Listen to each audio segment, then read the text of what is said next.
নমস্কার দর্শক, রঞ্জনাস কিচেনে আপনাদেরকে স্বাগতম। আজকে আমরা তৈরি করব কাঁচা আমের আচার। তো দেখুন, এই আমগুলো কিন্তু একবারে আমাদের গাছের। আমরা এখানে অনেকগুলো কাঁচা আম নিয়ে নিয়েছি। আমগুলোকে আমরা ভালো করে জল দিয়ে ধুয়ে তারপর এখন আমগুলোর খোসা ছাড়িয়ে নিলাম। এবার আমরা আমগুলোকে পাতলা পাতলা করে কেটে নেব।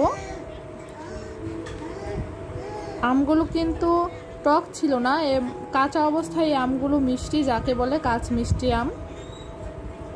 তো দেখুন, একে একে আমরা সবগুলো আম কিন্তু এরকম পাতলা পাতলা করে কেটে নেব। তারপরে যে আমরা শুকনো মরিচ পুড়ে নিয়েছি, লবণ দিয়ে দিয়েছি পরিমাণ মতো। আমের আচার সবাই কম বেশি ভালোই জানিয়ে বানাতে পারেন, তবুও এটা গরমের সিজনে একটা অন্যরকম স্বাদ। সেই জন্য আমরা এটাকে বানালাম এবং আপনাদের সাথে শেয়ার করলাম। তারপরে যে হাতে তৈরি কাসুন্দি আমরা দিয়ে দিলাম। কারো বাসায় যদি হাতে তৈরি কাসুন্দি নাও থাকে, আপনারা সরিষা বেটে পাটায় তারপর আচারটা কিন্তু বানাতে পারেন। এভাবে খেলেও মানে স্বাদই লাগে। তো দেখুন কি সুন্দর হয়েছে, একবারে রসালো, দেখেই কিন্তু খেতে ইচ্ছে করছে, তাই না?